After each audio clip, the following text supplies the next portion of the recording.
Olá pessoal, então o tema do nosso vídeo de agora é projetos de fundição.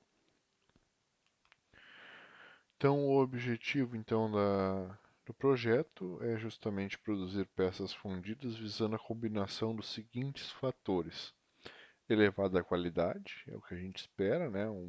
Uma qualidade ótima, com o mínimo de retrabalho, baixo custo, produção e entrega no menor prazo possível.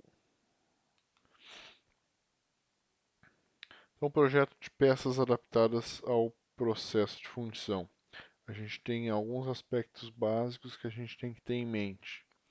Então, quais serão as solicitações, as tensões às quais a peça vai estar sujeita? Qual é a performance necessária dessa peça? O tipo de material mais adequado para a fabricação da peça? Qual é o processo de fundição que tem a maior simplicidade e é mais funcional para a obtenção dessa peça? Então a gente tem que saber onde é que essa peça vai ser empregada, né?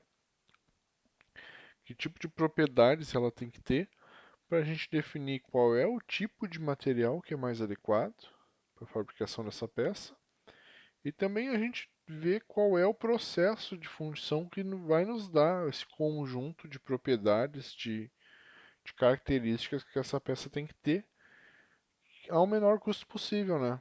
Então, se é uma peça que tem uma qualidade elevadíssima, a gente não vai poder utilizar lá um processo de fundição por areia verde. A gente vai ter que utilizar já um processo de fundição sob pressão, dependendo do tipo, um processo de fundição por cera perdida. Então, isso a gente tem que ter em mente. Então, como um bom projetista de fundição, ele tem que ter em mente quais os materiais que são utilizados em fundição e suas características, aplicações e propriedades. Então, nas aulas seguintes, a gente vai ver quais são os principais materiais e as etapas, né? Desde a formulação desse material até a etapa de fundição propriamente dita, de solidificação. Para então a gente presumir, a gente ter em mente quais serão as propriedades finais dele. E deve ter em mente também quais os processos de fabricação que a gente pode adotar. Então isso a gente já viu, né? A gente já passou por essa etapa de conhecer esses processos de fundição. Então essa etapa aí vocês já estão aptos a executar e mais adiante a gente vai ver. A gente já está vendo na realidade um pouco de cada um desses materiais, mas a gente vai ver mais a seguir com uma propriedade maior.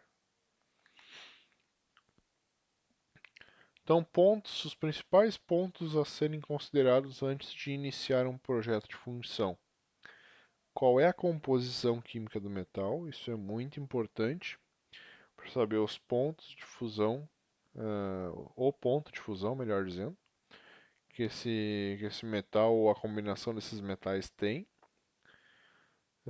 Características mecânicas dessa liga, os ensaios não destrutivos, quais os ensaios que a gente pode realizar para certificar um pouco mais a respeito das propriedades dessa liga, formatos e tolerâncias dimensionais, que a gente tem que pensar já se vai ser necessário sobre metal, se não precisa, a precisão e as variações dimensionais em função do processo, né? Processos lá de fundição sob pressão, a gente sabe que vai não a quantidade de submetal é muito baixa ou inexistente e é um processo bem preciso.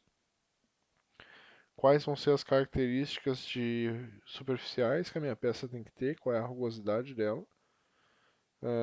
Se for uma rugosidade muito baixa, a gente já sabe, por exemplo, que a fundição em areia deve ser descartada.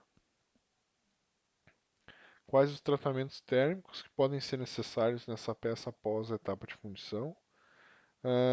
Testes hidráulicos, isso principalmente em dutos, né? A gente tem que fazer testes de pressão para ver se esse tubo suporta.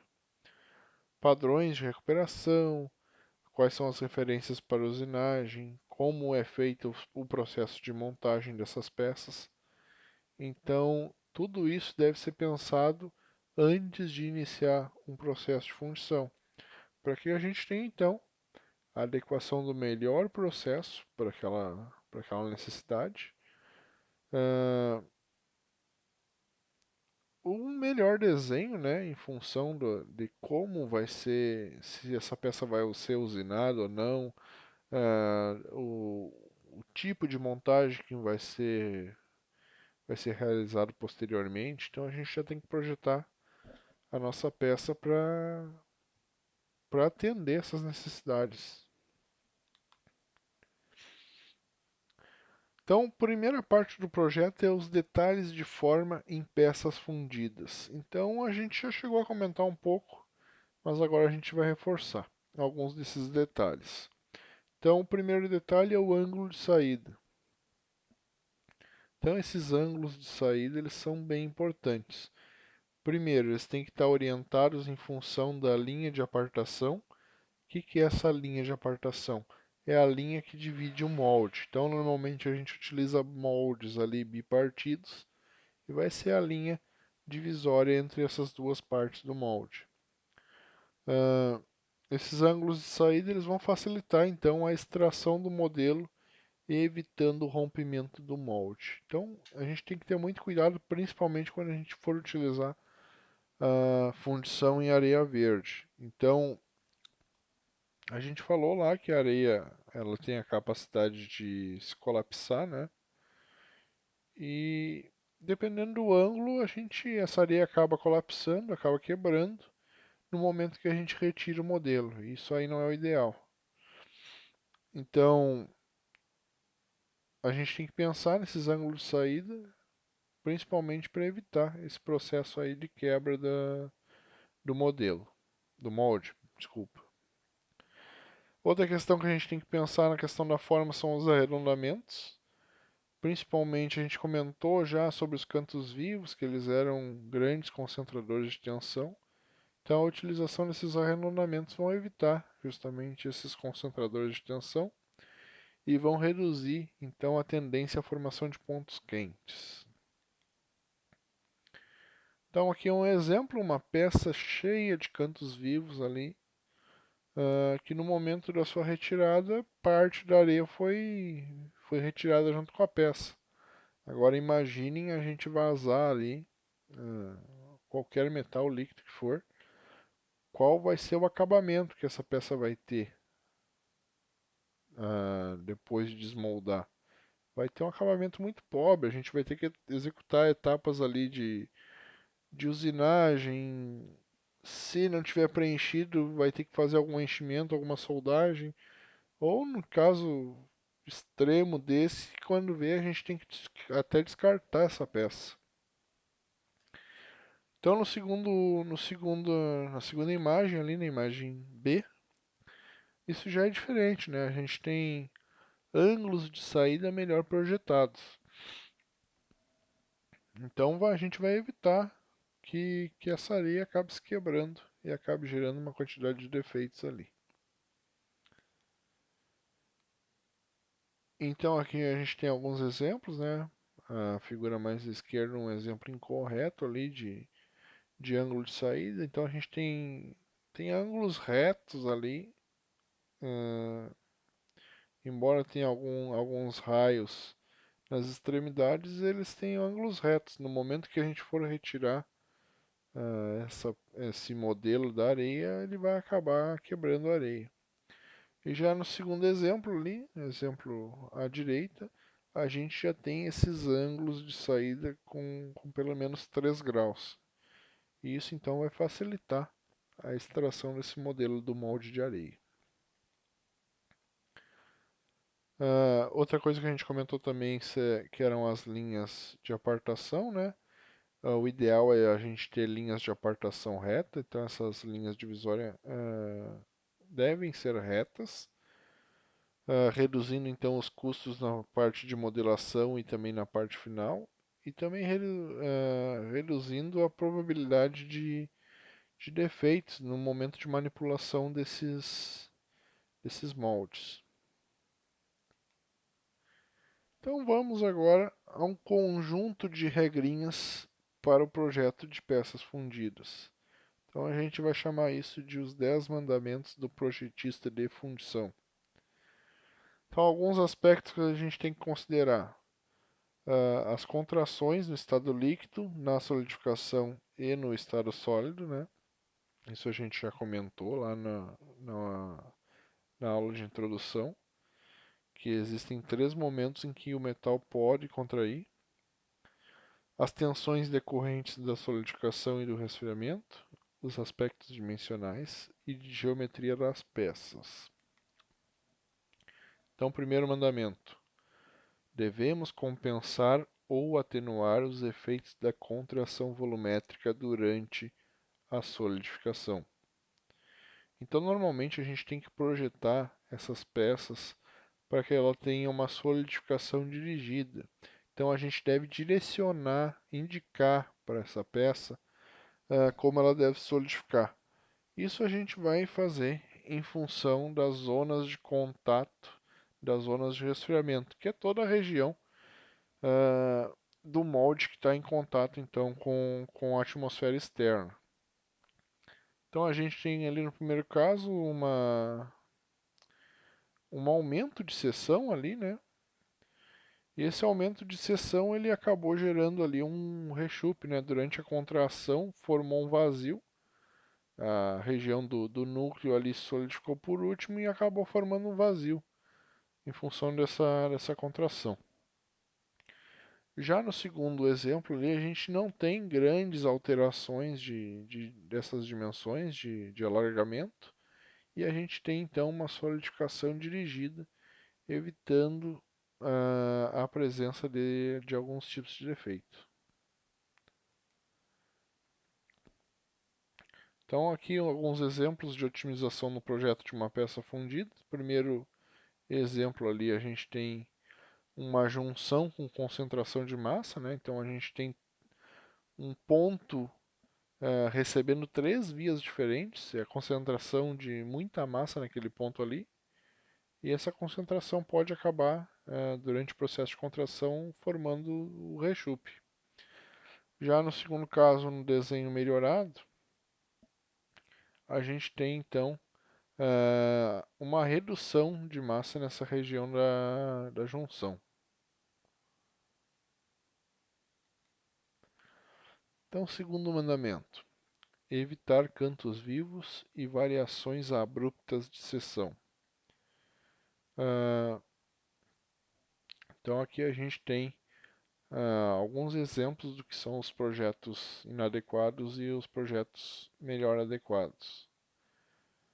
Então, o primeiro caso ali, a gente tem o projeto incorreto, né? A gente vem com uma seção larga e abruptamente reduz para uma seção estreita. Ali a gente tem um caminhão de defeitos, na realidade, né? A gente tem a presença de cantos vivos, tem a questão da redução abrupta de seção. Já no segundo caso, um projeto mais adequado, a gente tem uma suavização dessa redução de seção. A gente vem na seção mais larga e gradativamente vai reduzindo até entregar a seção estreita. Terceiro caso ali, a gente tem uma redução mais gradativa até, tem uma questão de um ângulo maior ali de redução, mas também a gente tem uma redução muito abrupta, né? A gente vem ali com uma seção que é duas vezes maior que a seguinte. Isso pode acabar tendo a formação de turbulências e gerando uma infinidade de defeitos aí nessa peça. Já a imagem mais à direita a gente já tem um projeto melhorado. A gente tem uma redução muito suave dessa seção transversal aí, minimizando qualquer tipo de defeito que poderia ser formado. Então aqui é mais um exemplo, né? À esquerda o projeto incorreto ali, a redução abrupta de seção. E na direita já tem uma redução mais suavizada, um projeto melhorado.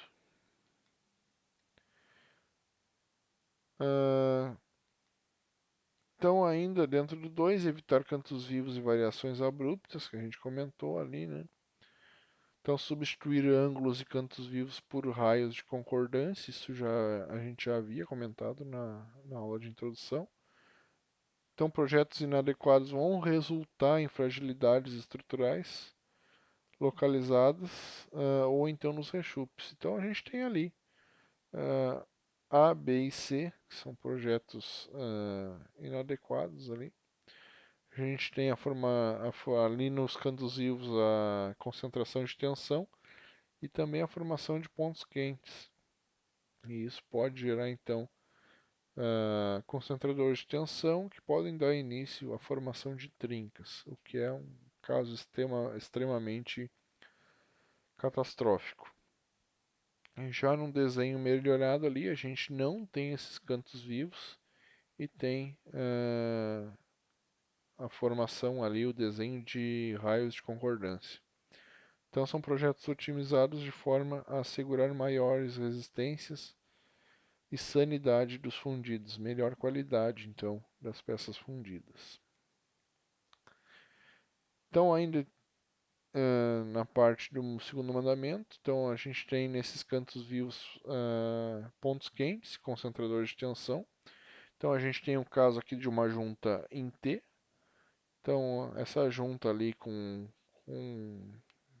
ângulo de 90 graus, né, que não é o ideal.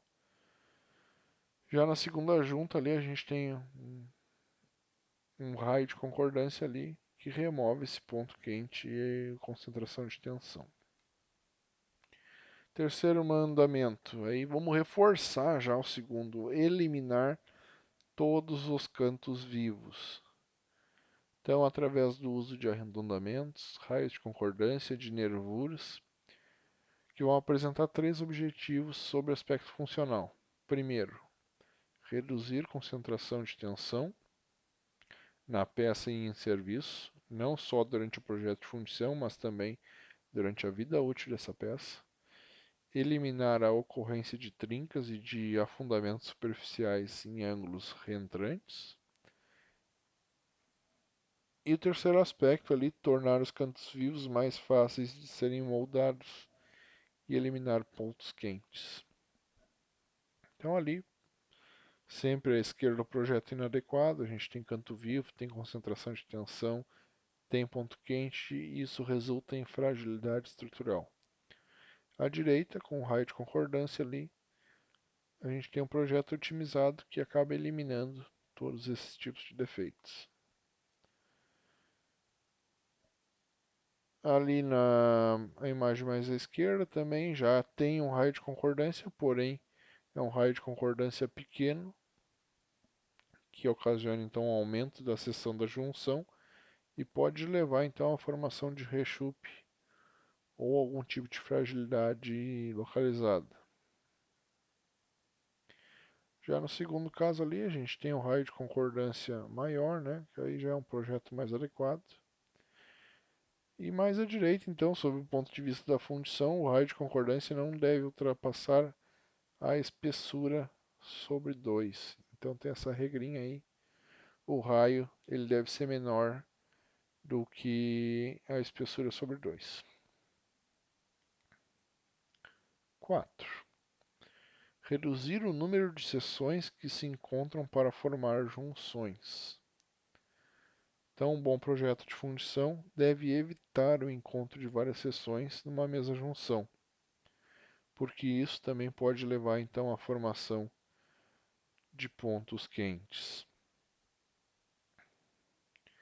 Então, aqui à esquerda, a gente tem um aumento das seções nessa junção, né?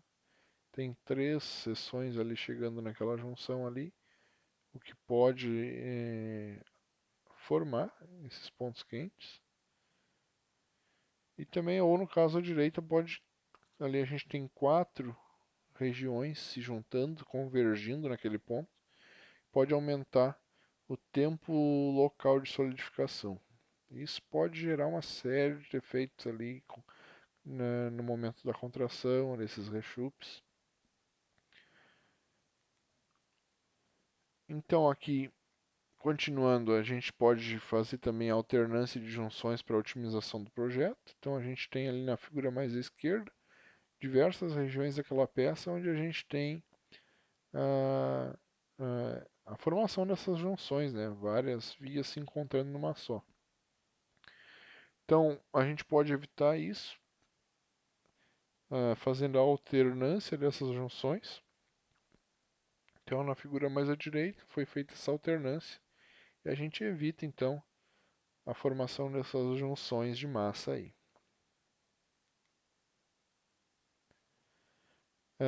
Ainda na redução das junções, a gente pode utilizar, pegar e utilizar os machos, né, para confecção de furos e consequente redução de massa na junção. Então aqui é um exemplo, mas à esquerda, né, a gente ainda tem, embora tenha um furo ali, a gente ainda tem um pouco de concentração.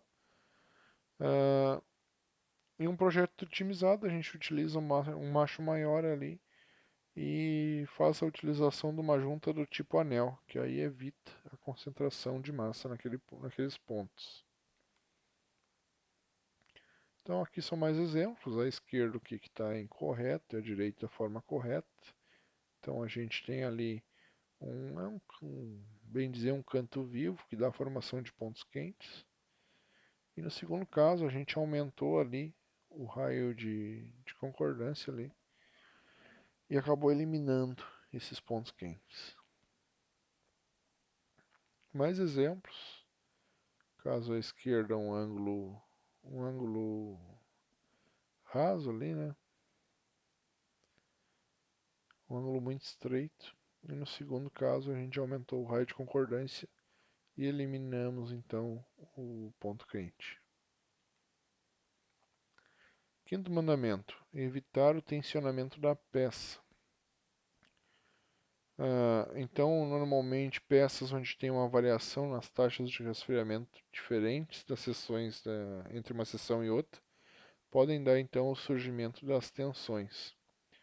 Como a gente reduz isso? Então, os meios para reduzir ou prevenir tensões numa peça: primeiro, evitar variações bruscas de forma, evitar ângulos reentrantes, evitar multiplicidade de machos, evitar grandes diferenças entre seções e também a gente pode executar um tratamento de recozimento para o alívio de tensões após o projeto de fundição.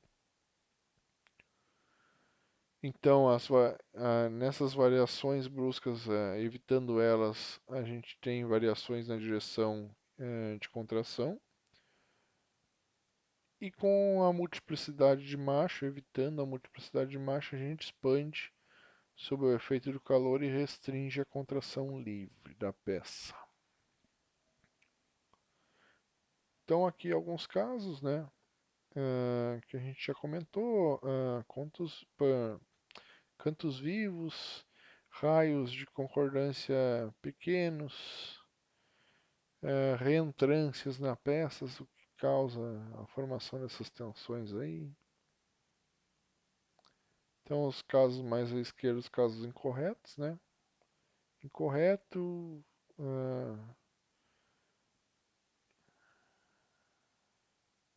ali um improvável, até a gente chegar no caso correto, que é o mais adequado. Segundo caso também, ali a gente tem uma seção no meio quadrada, vai ter concentração de tensão naqueles cantos ali, a gente pode tentar dar uma arredondada então nessa seção e evitar a formação de concentradores de tensão. Sexto, projete todas as seções com uniformidade de espessura, sempre na medida do possível. Então a gente ali tem o primeiro design inadequado, aqueles blocos estão de diversas espessuras ali, né? Com espessuras diferentes. Então esse no caso é uma bomba hidráulica, então caso à direita é um design inadequado, a gente tem diversos blocos com espessuras diferentes. E um design otimizado, a gente melhora então a espessura desses blocos aí.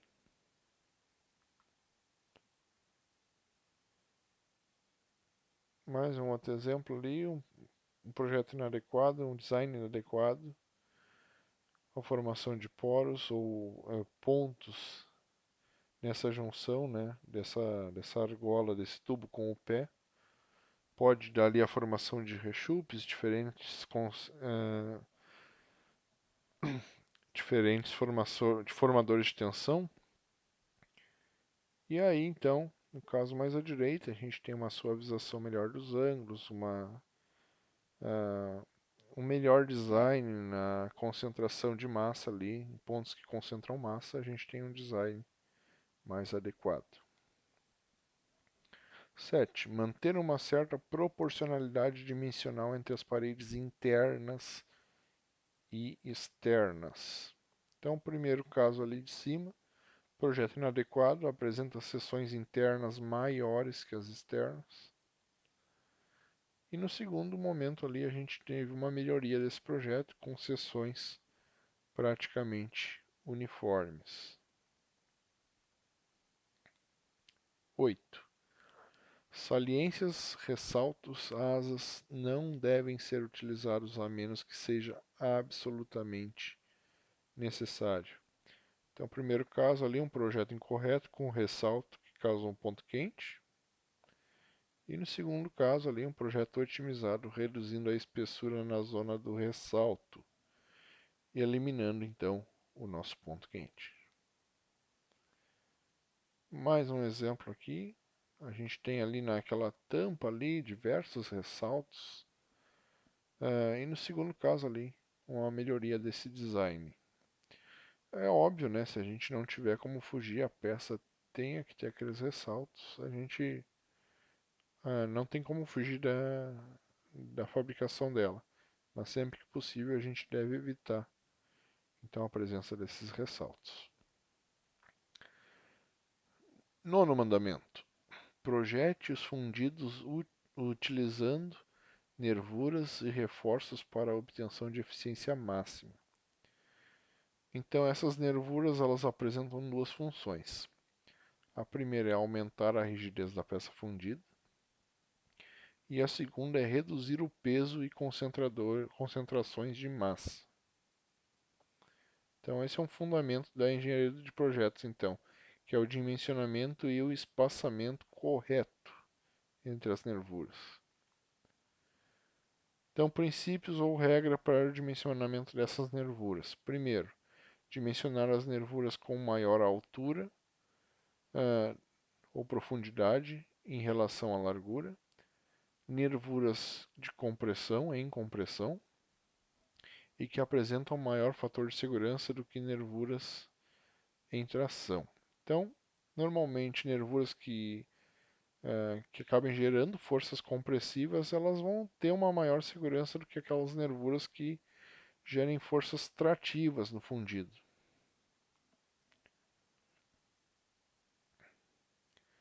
Então aqui justamente essas duas funções, né? Primeiro para reduzir o peso e também o dimensionamento adequado dessas nervuras. Primeiro um caso incorreto ali, né? O primeiro e o segundo, na realidade, né? A gente tem ali o comprimento, a altura dela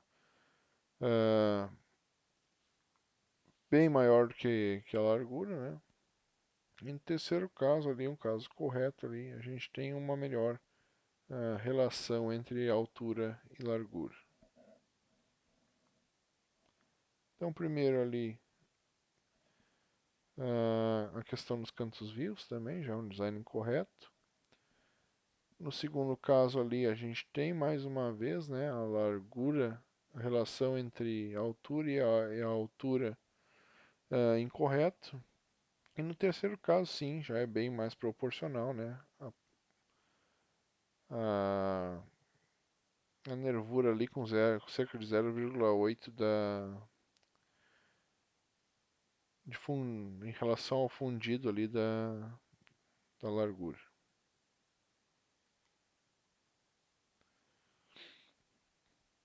Então aqui mais uma vez alguns tipos de projetos inadequados. Primeiro à esquerda um projeto incorreto causando a formação de pontos quentes, que vai levar à fragilidade daquele fundido.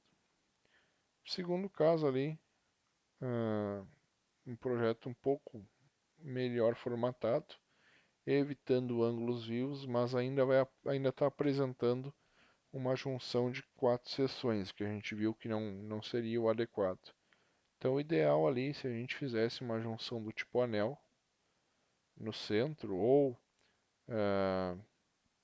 manipular esse projeto para essas vias não se encontrarem.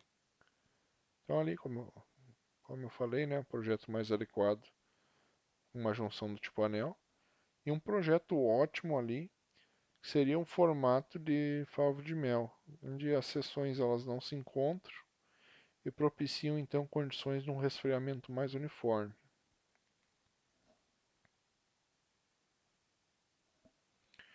Décimo mandamento: considerar contração no estado sólido e sobremetal de usinagem nas tolerâncias dimensionais. Então a gente tem os efeitos mais graves das contrações, principalmente no estado líquido, mas a gente tem que ter em mente que no estado sólido ainda há um processo de contração. Então as contrações do estado sólido elas são conhecidas e tabeladas para a maioria das ligas utilizadas em fundição. A regra muito aplicada é que as tolerâncias dimensionais devem ser aproximadamente a metade da máxima contração estimada para o tipo de metal ou liga envolvida. Então, em função do que está tabelado, as tolerâncias devem ser em metade da máxima contração. Então, essa regra não se aplica para peças de grande porte nem para peças com projetos complexos. Tolerâncias para usinagem final vão depender de alguns fatores. A. O tipo de metal utilizado, né? B. O projeto e o tamanho da peça. C. Tendência ao empenamento e o método de usinagem. Então, sempre que possível, a peça fundida ela deve ser projetada de tal forma que as superfícies a serem usinadas possam ser localizadas sempre na parte inferior do molde. Quando não for possível evitar peças com superfícies na parte superior, deve-se providenciar um sobremetal que depois vai ser removido na etapa de usinagem. Então aqui um caso típico. Então é o caso das trincas a quente. Então a gente tem que lembrar que as tensões de compressão são desenvolvidas sempre na primeira parte do fundido a solidificar. Então no momento que está ocorrendo a solidificação, a primeira parte a solidificar, ou seja, a parte das paredes, elas vão desenvolver forças de compressão. E as forças de tração então vão ocorrer nas últimas seções que mudam do estado líquido para o estado sólido. Então, em função disso, a gente vai precisar fornecer o máximo possível de raios na borda desse desenho, a fim de a fim de esfriar o mais uniformemente possível a peça. Então, o ideal é que a gente misture cuidadosamente seções de tamanhos diferentes. Então, ali a gente tem dois casos incorretos, né? Embora a gente tenha reduzido o encontro de seções no meio,